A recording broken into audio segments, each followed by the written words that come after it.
One of the provisions in President Biden's 2,700-page Infrastructure Act is a requirement to have cars that are sold in the United States come with features to determine whether or not someone gets behind the wheel of their car drunk.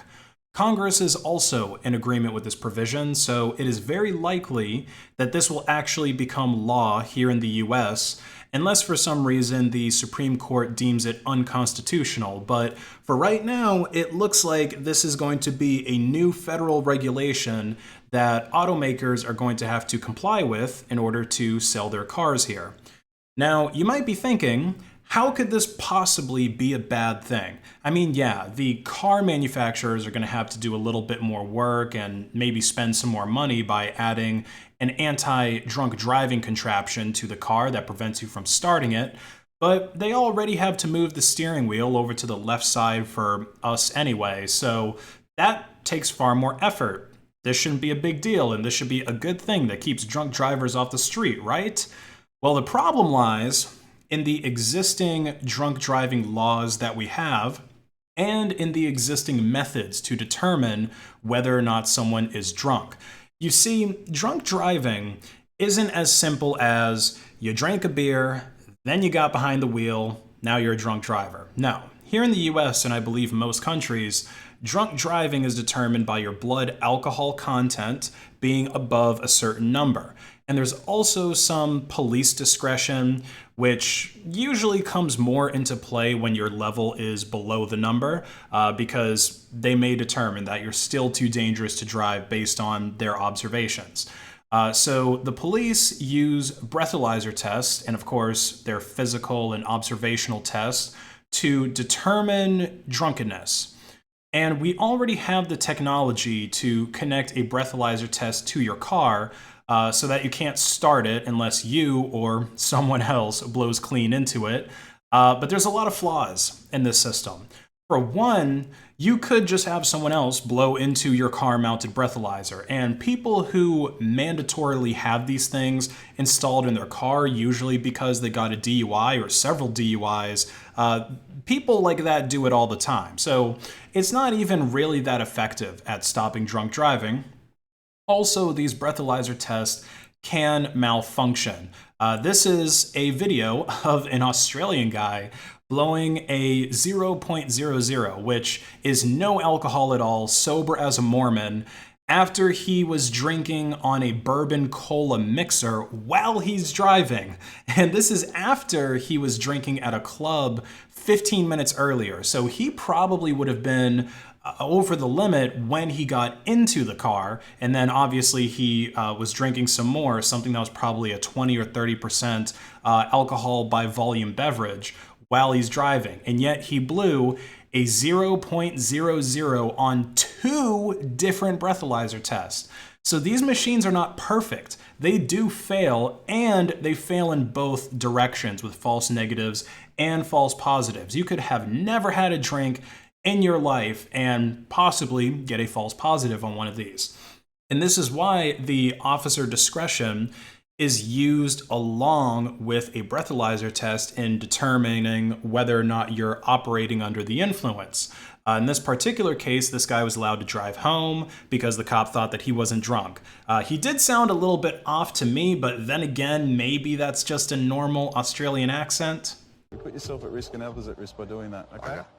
Nice to meet you, Andrew. I wish it had been under better circumstances. Take it easy. So there needs to be a human evaluation to back up the machine's evaluation, and to make sure that some drunk mom doesn't just have her kid blow into the thing as she starts it to go get groceries. And I don't see how something like this could be implemented. You would basically need to have like a webcam installed in every car as well, and do a quick video chat with a real person who's maybe going to have you go through the Simon Says that cops do, where you touch your finger to your nose and you say your ABCs backwards and all that stuff. There's no way that you could even employ enough qualified people to do that every single time an American wants to start their car. And even if you could, it would be a huge privacy and safety concern. So the privacy thing, I think, is pretty obvious. You obviously don't want a camera in your car that feeds to some government spook that's sitting in a cubicle somewhere getting paid minimum wage to make sure that you drive correctly. And of course, it's going to be really difficult for you to know that that webcam is really off, that it's not just streaming when you go to start your car and instead streaming 24/7, because it's not something that you're really going to have any control over. But there are also times when you need to start your car in an emergency. Okay, so even if you're sober, you don't want to have to go through this whole song and dance. Like, this is extra time that's being added on to starting your car in a critical situation. Like, God forbid, you're in a bar or a club or something, and then someone starts to shoot up the place. And if you're able to get out, then the police or any emergency responder is going to tell you to get out of that situation. They're not going to say, "Oh, I'm sorry, sir, you can't get in your car and drive a couple blocks away to safety because you've had one too many maker's marks. Just sit tight and hope you don't get shot." No, they're not going to say that. That's why the human discretion exists in the law, because there's going to be times when driving over the legal limit is permissible. Like, let's say your wife goes into labor and you had just one beer over the legal limit. A good cop isn't going to pull you over and say, "Screw you, screw your wife and your kid. You're one Angry Orchard over the legal limit, so you're all going in the drunk tank." No, a good cop is going to give you a police escort and make sure that you get to the hospital okay.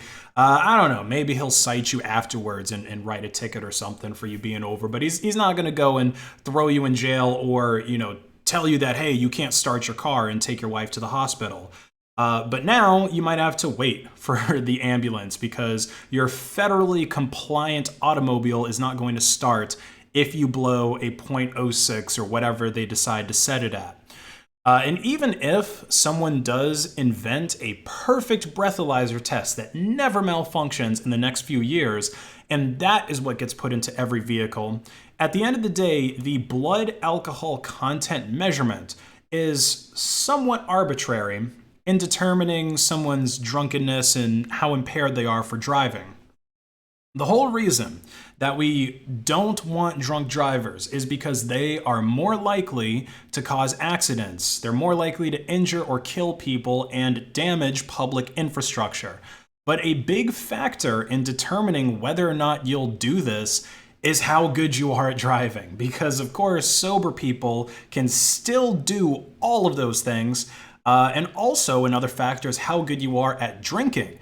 If you have a lot of experience doing both, then you would probably be a pretty good drunk driver, as messed up as that sounds. But it's true. I guarantee you that a guy like Ron White, who drinks like a fish and drives a lot because he's a professional stand-up comedian who does tours, I guarantee he drunk drives better than a lot of sober people do. And as far as I know, all states actually do allow you to drink some alcohol and drive. The cutoff is usually .08 as far as I know, which takes about 5 drinks to get to.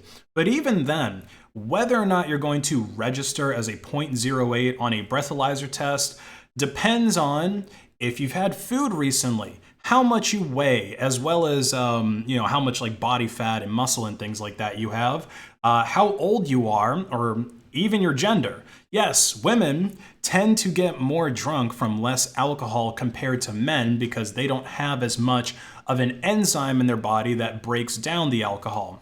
Your race is also a factor in determining how alcohol affects you. For example, East Asian people, they typically can't metabolize alcohol as well as someone who is of European descent. So this mandate to have anti-drunk driving tech in your cars could quite literally be seen as racist and sexist, which is hilarious because it's coming from the Biden administration.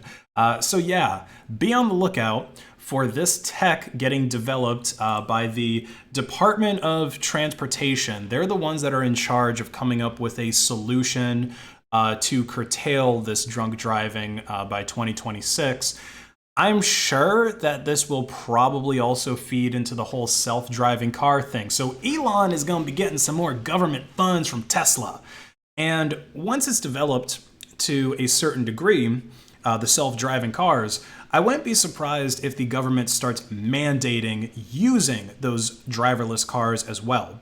We'll basically be living in the iRobot movie, where the police can just remotely disable anyone's car, they can lock you inside and have it drive you to a carport in the gulag, or they can just accelerate it into a tree and make you have a fatal crash. Just like how Tesla has ultimate control over your car. They can disable any features at any time that they want, just like how they do right now when you try to sell it to another person. So yeah, I guess try to get a car before 2026 because that's when, or at least that's the earliest due date for this. In reality, it'll probably be even later since it's a government mandate. But yeah, I guess try to get a car that doesn't have this, and hopefully it gets grandfathered in and isn't required. And I agree that drunk driving is bad. Thousands of people die every year to it, and it's a tragedy. But compromising the privacy and security of all law-abiding citizens is not the proper way to fight it.